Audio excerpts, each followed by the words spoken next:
things that I would do would be whenever I would notice a thought, I would notice it would just fall away for a second. Even if it was only for a very brief second. It would be the end of the thought, and then it was like there was nothing there. And then pretty soon another thought would come up, you know. And it would just be this, something like this, if you want to measure it. And it doesn't seem significant.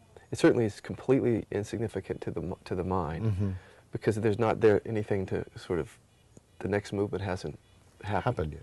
Right, but there's that space.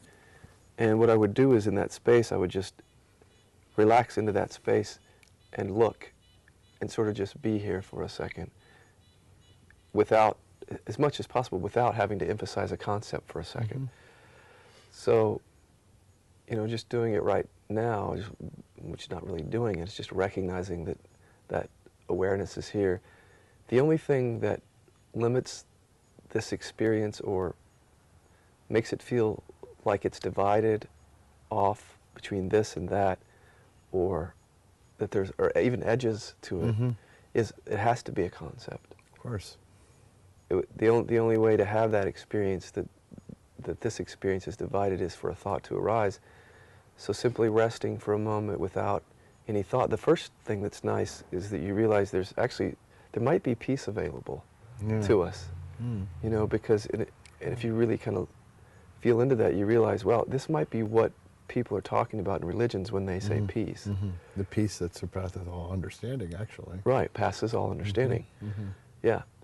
So when I would take those moments and I would just sort of rest, and it is a not knowing, because the way that I would do, at least in the beginning, was resting without any concepts.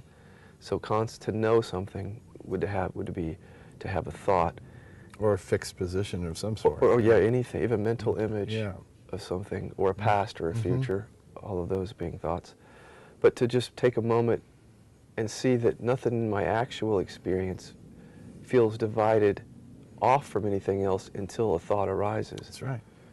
Yeah, even though it feels like things are divided, people will say, you know, for example, well, yeah, Scott, there may not be any thinking happening, but there's still a house there. You know, but not realizing that's the thought. That is a concept. That's a thought. House is a concept. It's a cutout. Right.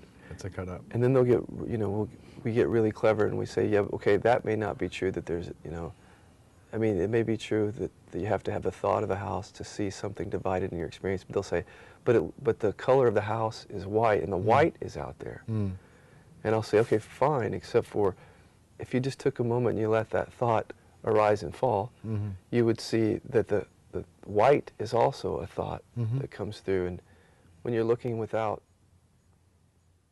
any concept, you don't know those things. Right.